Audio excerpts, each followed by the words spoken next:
On behalf of VMware and Carahsoft, we would like to welcome you to today's podcast, Networking and Security Architecture of the Digital Age with VMware's Virtual Cloud Network. Today's speaker is George Cassels. Thank you very much. My name is George Cassels. I'm a network security specialist at VMware. So we're going to go ahead and get started. And so a lot of people don't realize the last couple acquisitions VMware has made is all around security. And historically, we've always focused on this micro segmentation aspect of the business when it came to security. Well, with a couple in-house developments and a couple key acquisitions, we are now focusing on this $5 billion total addressable market that we'll be going after. But when it comes to what network administrators, network directors, CISOs, when they're trying to look at either visibility or complexity, they know it's a trade-off, right? Because typically you have to make major network changes in order to get the level of visibility you might need, especially inside a data center. And so knowing that you lack it, but knowing that you have to make those network changes, some people choose not to, but it's not an or scenario for us. We can help with that. And I hope we'll be able to show you that today. So we kind of look at Zero Trust, which truly isn't a product, it's a framework, right? When it comes to the transport session for Zero Trust model as a three-part process. And the first step in the process is segmentation, right? It's all about limiting the attack surface that an intrusion can try to exploit. Secondly, we now have a in-hypervisor IDS IPS. So for the flows we're allowing through our distributed firewall, we also now have the capability to monitor those flows. And we'll talk about that more, but being able to detect or prevent those flows that we're allowing through our distributed firewall is very important. And then lastly, we're going to talk about something that a lot of people don't even realize we have in our portfolio, and that's around network detection and response. And we'll go more into that. Before we go any further, I do want you guys, if you've been around VMware any amount of time, you've probably heard of NSX. NSX is typically one product, right? It was a product that did layer 2, layer 3 networking, some basic load balancing in a distributed firewall. I don't want you to think of NSX as a product. NSX now is a subcategory, right? Everything networking and security falls under the term NSX. So we have NSX Advanced Load Balancer.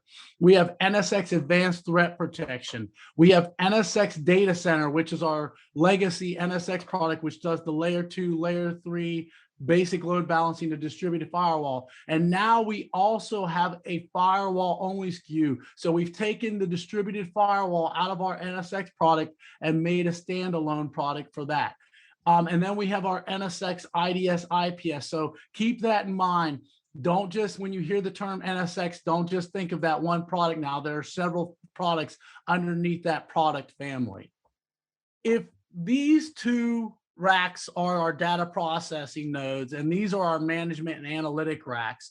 If we wanted to provide any level of security with our distributed firewall, or IDS IPS, and we wanted to do these capabilities, IDS IPS and firewall in hardware, we would have to make what they call a choke point.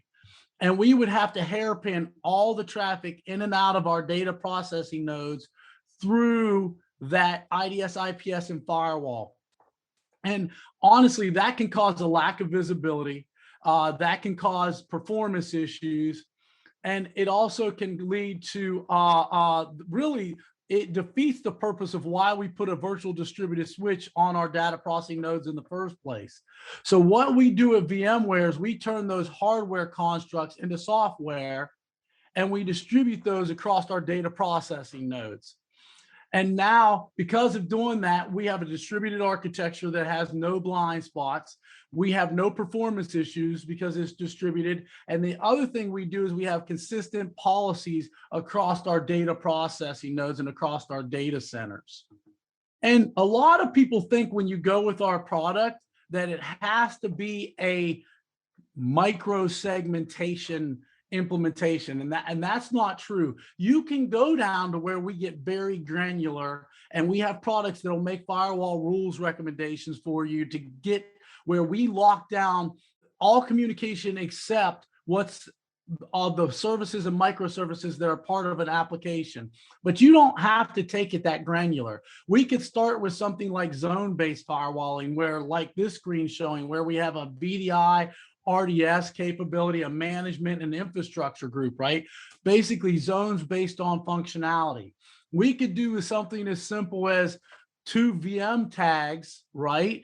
Whether it's dev, prod, or PII, non-PII, and 2 firewall rules, and we can make it to where those 2 can't talk even if they reside on the same subnet. So it doesn't have to be a micro segmentation play. It can be a segmentation policy, zone-based, user-based. We have an identity-based firewall built into our system that you can utilize also. So keep that in mind. It's not all about micro segmentation when it comes to our firewall. And then with our firewall, every VM now looks like it has a VNIC connected to our firewall and IDS IPS. We have a capability that nobody else can provide to be able to see intra VM traffic inside the same ESXi host. Nobody else can provide that. So something key there. The other thing, if you look over on the right-hand list, is policy and state mobility, right? So if you move our workload to another cluster, to another data center, to the cloud, policies move with it, both our firewall and IDS IPS. And that's different from what typical networking security is, because some of the shortcomings in networking security was that it separated trusted from untrusted, but there was basically like a castle moat mentality, right? There was no security once you got over that, across the moat and over that wall. That's not the case with us, where our security lives with our application. So that's different. And then when we get to NDR, I'll also talk to you about the other shortcoming and how we fixed that, which was everything with networking security was based on signatures. So again, we've worked around that. But in this case, our policies move with us, with our workload, as they move between data centers, across clusters, to the cloud. And the other thing is, when I was a CCIE on site at Bragg, the one thing we never did was remove a policy from a firewall, because we were scared to death of breaking an application, even if we thought that line might not be used. Well, with our solution, if you eliminate a workload and nobody's no longer utilizing policies on our IDS, IPS, or firewall, we'll line through them so that you know that those are no longer in use. So again, policy and state mobility. And then the other big thing is we can both detect and prevent with our IDS, IPS. It's not one or the other. We can do both.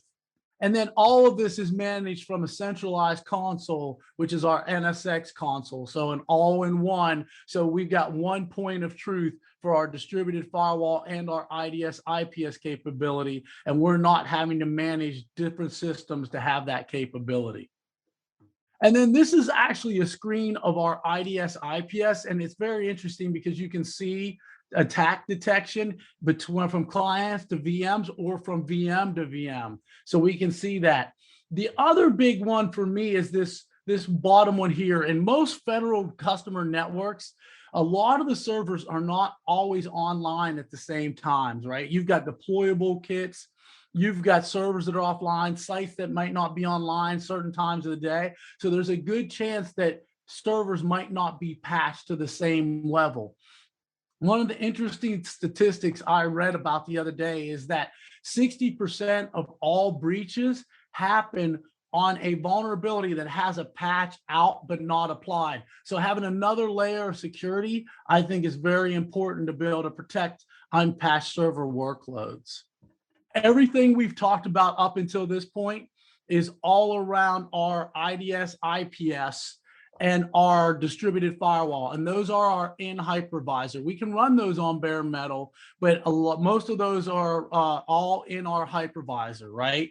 So what I'm going to talk about now is our NDR solution. And this came over to us from our last line acquisition, right? It's something totally different than we've typically had in our portfolio. And what I like to do is paint this out because we have several pieces that make up our solution. We have an IDS IPS capability that runs on our sensors, right? Our sensors do two functions. They run that signature-based detection, which, like I talked about before, was typically one of the shortcomings because signatures are only as good as yesterday's threat. But we also work in conjunction with our network traffic analytics. And what we do is we can detect anomaly behavior, right? So something that deviates outside the baseline behavior of our network. So why is all of a sudden George's computer talking to Phil's computer and up and loading so much data? Something like the sunburst scenario, right? Nobody would have picked up on the SolarWinds incident because it was a signed signature, but we would have picked up on that anomaly detection of computers talking to each other and uploading data to each other that have never talked to each other before. And then if this protects us against day one and day two threat, this protects us against day zero, right? This is where we're going to do our detonation. We're going to detonate unknown artifacts to come into the network to run file analysis against it. And just like our IDS IPS works in conjunction with our network traffic analytics, so does our malware analysis. And what we do is hackers reuse code. So we compare known against the unknown. So we might not know this whole string of code, but we can see this code reuse, and that'll allow us to either raise or lower our maliciousness score so that we can make sure you understand how high risk of that vulnerability is or that intrusion. And then these three things feed our network detection and response solution so that we can provide a holistic picture of the intrusion. And so our NDR solution got started in the user-focused network, right? 90% of all breaches happen through user butts and seat users. But with the VMware acquisition now, we are now also living in the data center. In 3.2, our in-hypervisor IDS IPS will be able to feed our NDR, our cloud-based NDR system. And we're hoping that here soon they'll translate that down to the on-prem solution. And then if you're in a VMware cloud, you can support our in-hypervisor IDS, IPS, and firewall. But even if you're not, our sensors will run up in native cloud infrastructure so that you can receive data back as far as intrusion incidents back into your NDR system. And then we can also support even very small deployments at branch offices. We've run our sensors on something as small as a beefy laptop. All our data is stored on an elastic database on our data node. And the good thing about that is we provide you full access to your data. So you can build graphics and whole dashboards straight from the elastic database if you choose to, and outside of just using our manager.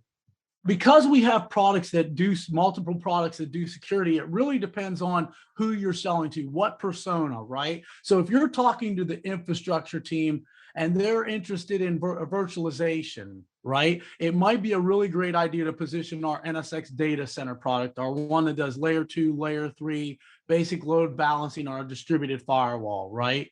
But if you're talking to the network team or the InfoSec team, they might not be interested in that layer 2, layer 3 networking and load balancing. They might only be interested in that visibility and securing their application. So why not talk to them about our firewall only option and our IDS IPS capability?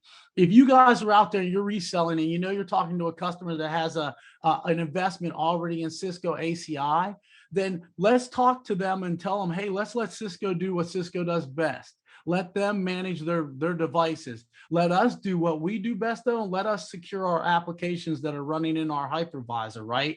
So that'll stop the hairpinning of providing security through ACI so they can get the best of both worlds, doing the SDN capability with Cisco and helping us, we can secure our data without causing hairpins from our VDS with the NSX firewall only SKU. So again, persona-based selling.